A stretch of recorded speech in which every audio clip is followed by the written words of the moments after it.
Thank you very much, Your Excellency, President of the Russian Federation, in the name of Allah, most gracious and merciful. Your Excellency, President of the Russian Federation, Vladimir Putin, Excellency, Chairman of the African Union, Mr. Assamani, Your Excellency, Heads of State and Government, ladies and gentlemen, first of all, I would like to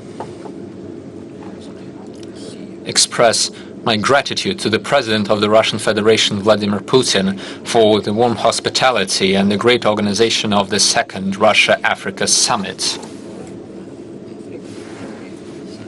The first summit, as we know, was organized in 2019, and we believe that this was an important event for the establishment of partnership between Russia and the countries of the African continent. Today's summit takes place in the most complicated international situation, since we are witnessing the polarization of various forces and their influence on the entire system of international relations. The African countries have a bit in the construction of solid infrastructure for their further development. And we are also concerned about the matters of peace and security. This is exactly why our countries are trying to do everything to use the resources at their disposal to achieve such goals. Ladies and gentlemen,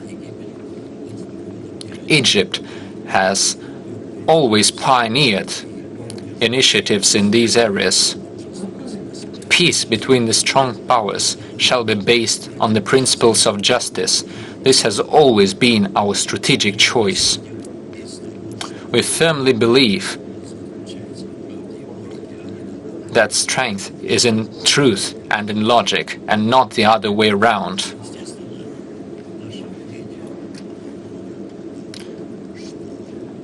Sure, we have our own opinion on what is happening today, and this is important for further development of our strategic partnership. First of all, the African countries should use their sovereignty. They should speak out in favor of peace, justice, sustainable development.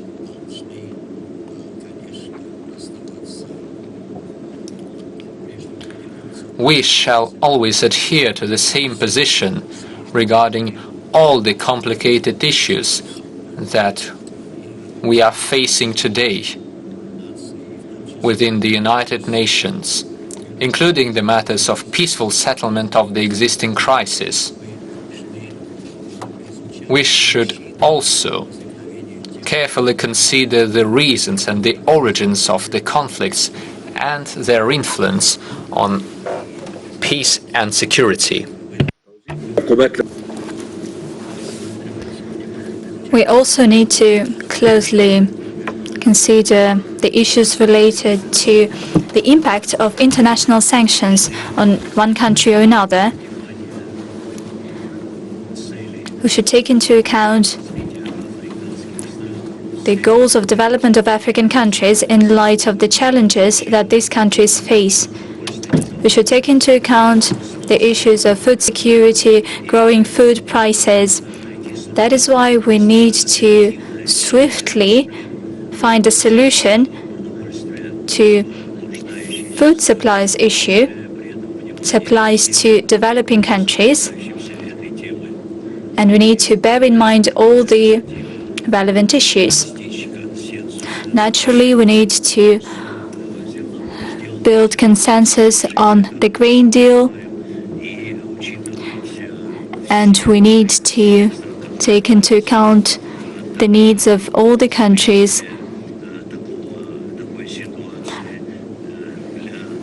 as well as the repercussions of this situation for many countries.